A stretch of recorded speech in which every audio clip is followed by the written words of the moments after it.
31 October শুক্রবার মুক্তি পেয়েছে জুবিন গর্গ অভিনীত শেষ ছবি রই রই বিনালে। এদিন ভোর 4টে থেকে অসমের বিভিন্ন প্রান্তের হল ছিল হাউসফুল। আগামী এক সপ্তাহের জন্য সব শো সোল্ড আউট।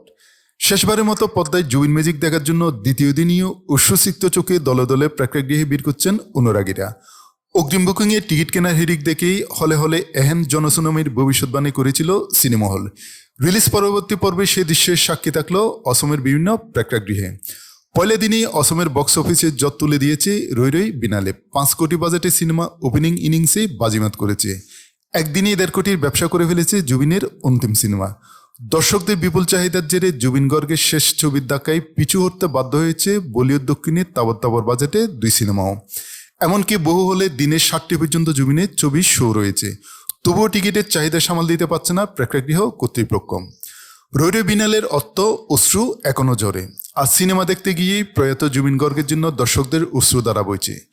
ছবিতে জুবিন অভিনয় করেছেন এক অন্ধ সঙ্গীত শিল্পীর ভূমিকায়। রয়েছে তার নিজস্ব সুরে 11টি গানও। এক শিল্পীর জীবনের সংগ্রাম ও অন্তর্জালায় এ ছবির মূল কাহিনী। সংবাদ সংস্থা পিটিআই সূত্রে খবর, রাজ্যের সব হলে ছবিটি হাউসফুল যাচ্ছে। এমন নজির অসম সিনে দুনিয়ায় এর আগে কখনো দেখেনি। জুবিন গর্গের প্রতি শ্রদ্ধা জানিয়ে অসম সরকার সিদ্ধান্ত নিয়েছে ছবিটি থেকে রাজ্যের যে জিএসটি রাজস্ব আসবে তা পুরোপুরি তুলে দেওয়া হবে শিল্পীর প্রতিষ্ঠিত কলাগুরু আর্টিস্ট ফাউন্ডেশনের তহবিলে, যা সমাজের অবহেলিত শিল্পীদের কল্যাণে কাজ করে।